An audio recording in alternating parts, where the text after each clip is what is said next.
So this is the first one. This is the third one. I'm not seeing it. Oh, let me share.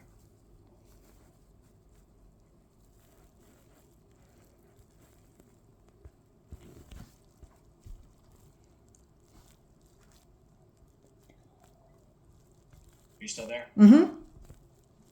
Lost my Zoom. I mean, oh, there it is.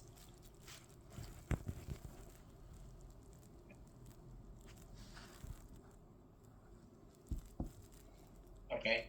So this top one is the first measurement, and then we have the post baseline. So this is 1 and 3. If it was the second, it'd be 1 and 2, but it only just shows the first and the last. So you can see we're getting good changes here. I explain this as the reason we do this. There's 3 ways our brain knows where it is in space and contributes to balance. It's proprioception, which we have over 200,000 sensors just in our feet, plus in all of our joints. And vision, not visual acuity, but just our eyes are open and we're seeing the horizon, and that certainly plays into our balance. And vestibular function, the semicircular canals in each side of the brain that tell us our relationship to gravity. So between these 3 things, that contributes to balance and being able to move around. And even when people are, I had one yesterday, a gymnast, it's like, of course she has good balance. But this was showing not great.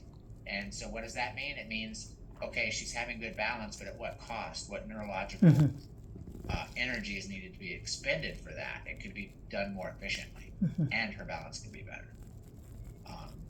So that's an important follow-up for when they say, but she has good balance. And so this first one, the standard, is yours. So we are able to tease out these 3 different components. So the standard is you standing on a firm plate with your eyes open, and it's tracking through this pressure plate how things are wavering at your feet. And this is the centimeter path length, 26. So that's why it says 26 here. The important number to pay attention to is this 11%, Right. which is your age and gender normed where you are compared to your peers. So to go from, for example, 19 on proprioception to 57, that's huge. And I draw a little bell curve and I show, as I'm explaining that, what that means, like a test score. Where are you amongst your peers? And so the first one, okay, and then some people will say, well, let's say this was 38 and this is 38, but this looks worse here because everybody does worse when they're standing on a foam pad with their eyes closed. This is norm data. So again, this is the big number to pay attention to, the 71, not the 58. So you can see gone from the 19th percentile here to the 57th, 24th to the 53rd here, and 71 to 87 here. So those are huge changes. And let's see what else might come up regarding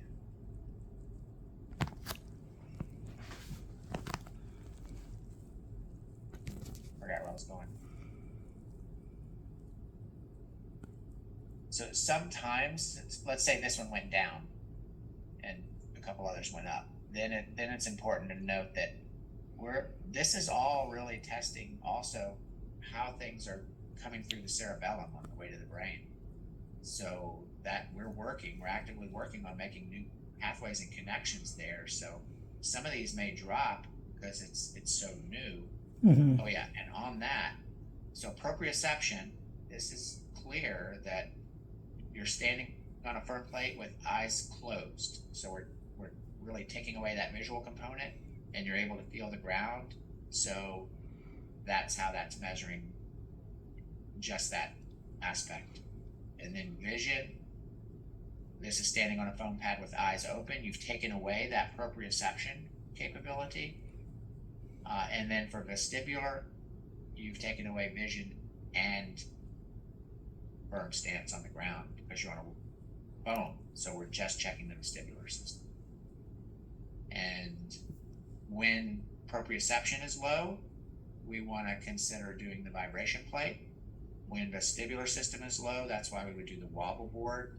Both of those affect both, but wobble board more affects vestibular function enhancement, and vibration more affects proprioception enhancement. And if standard are low or vision is low, that's where we've started to really correlate that with sensory processing overwhelm, where so much is coming into the brain all at once and it's not being properly gated at the cerebellar level, that we need to work on the cerebellum. Okay. So those are all the words I use around this, depending on what might come up. So really, standard has more to do with information overwhelm. It's a bottleneck. Yeah, and I know from their history or even otherwise that, like, it's my guess here that there is sensory overwhelm. Like, likely now or in the past, like, lights are too bright, sounds too loud, touches too much. Could it be that there's so much improvement in all the other metrics that's where it's kind of showing up? It's like the brain, the cerebellum is trying to make sense of all this improvement in proprioception. And that's what I see happening here. Yeah. These are improving. This one is not, because it's just so it's looking at things in a new way. It's Right. a lot. That's what I think too. So I'm not concerned about this. I love that these three, and usually you can point to, if you've been doing the oboe balance and the vibration plate, or even otherwise. I mean, we see changes in this as things start to work better. Excellent. And then the single leg stance, this is the left leg is coordinated with the left cerebellum, which is coordinated with the right hemisphere. So this is one of the things I look at if there's a big disparity, like if this was 100 and this was 77, as long as there's nothing wrong with the left hip or knee or ankle or some other reason for that, then that is just one mark in my mind that, we're dealing with a right brain deficit. Right. Because the left cerebellum is not as coordinated as the right cerebellum. But How much would you say? How much would you say would be a big enough disparity to be a red flag for you? 15%, Okay. which puts it in the red, Okay. and that's what this shows. So even sometimes you'll see this, you'll see one side get better and the other side doesn't, and because of that, it'll throw it into the red. But then I just circle this and I say that's because this got better. It's a relative. It's relative. Yeah.